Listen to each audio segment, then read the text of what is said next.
Value because ಅದು ಬಹಳ important ಜಾಗದಲ್ಲಿ ಬೆಲೆ ಬಾಳ್ತಕ್ಕಂಥ ಜಮೀನು ಅಂಥದನ್ನು ಡಿನೋಟಿಫೈ ಮಾಡಿದ್ದಾರೆ. ಅದರಲ್ಲೂ ಕುಮಾರಸ್ವಾಮಿಯವರ ಬಾಮೈದನಿಗೆ ಮಾಡಿದ್ದಾರೆ. ಆಮೇಲೆ ಅವ್ರ ಅತ್ತೆ GPA ಹೋಲ್ಡರ್ ಆಗಿದ್ದಾಳೆ.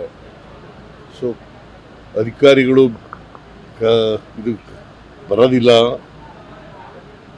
ಸ್ವಾಧೀನ ತಗೊಂಡಾಗಿದೆ, ಇದು ಅವಾರ್ಡ್ ಎಲ್ಲ ಕೊಟ್ಟಾಗಿದೆ ಅಂತ ಹೇಳಿದ್ರು ಮಾಡಿದ್ದಾರೆ. ಮತ್ತು ಯಾರು ಸತ್ತೋಗಿದ್ದಾರೆ ಅವ್ರ ಹೆಸರಿನಲ್ಲಿ ಮಾಡಿದ್ದಾರೆ.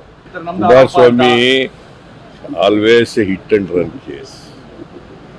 ಯಾವತ್ತೂ ಕೂಡ ಅವರು ಲಾಜಿಕಲ್ ಹಿಡಿದು ತಗೊಂಡು ಹೋಗಿರೋದು ಇವತ್ತಿನವ್ರಿಗೆ ನಿದರ್ಶನ ಇಲ್ಲ. ಬೀಯಿಂಗ್ ಎ ಮಿನಿಸ್ಟರ್ ಜವಾಬ್ದಾರಿಯಿಂದ ಮಾತಾಡಬೇಕಲ್ವ. ಇಸ್ ಎ ಕ್ಯಾಬಿನೆಟ್ ಮಿನಿಸ್ಟರ್ ಕೇಂದ್ರದಲ್ಲಿ.